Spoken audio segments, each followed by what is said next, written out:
Hi, this is part 4 of our little series on the common problems of porous surface materials. Now we're going to talk about something called acid etching. And there are some materials out there, particularly some types of natural stone, that include marble, travertine, limestone and onyx. These 4 stones in particular have a large amount of calcium, or actually in a form called calcite, inside the material. Now the problem with that is, well, normally it's not a problem, but calcite is, it dissolves on contact with an acidic substance. So that means if you have a marble or limestone or travertine or onyx surface, and you use it where it might come into contact with an acid, let's say for instance you use it as a countertop surface, where it's going to have lemon juice or red wine or vinegar or champagne or literally anything acidic. Mustard has got vinegar in it. You know, coffee is astringent. It's acidic. What will happen is, as that sits on top of the acid-sensitive stone, it will dissolve the calcium out of it. Now, if that stone is say 30% calcium, it's literally going to eat part of the stone. Now, often people see these days. This is what it looks like, just so you know.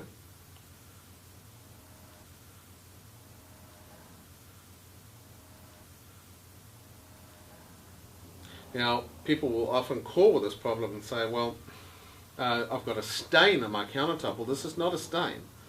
This is an etch mark. And as you say, the etch mark happens because something acidic has sat on there and literally dissolved the calcite out of the material. And it leaves a sort of white and rougher feeling. If you ran your finger over that, you'd notice it was rougher and also looks white. And that's literally the calcium, or the calcite, that's been leached out of the material and coming to the surface. That can be fixed. It can be easily fixed. It just needs to be honed or polished with the right type of abrasive. If it's something like a countertop, you might actually need a professional to come in with special diamond abrasives to come and do it.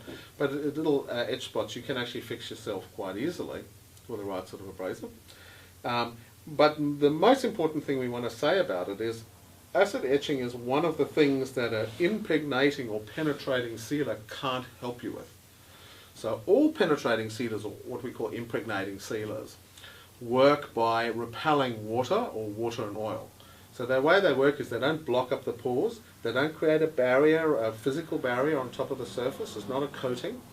They go into the pores and then they repel these liquids. So they stop the liquids from going into the pores, from being sucked into the pores by repelling.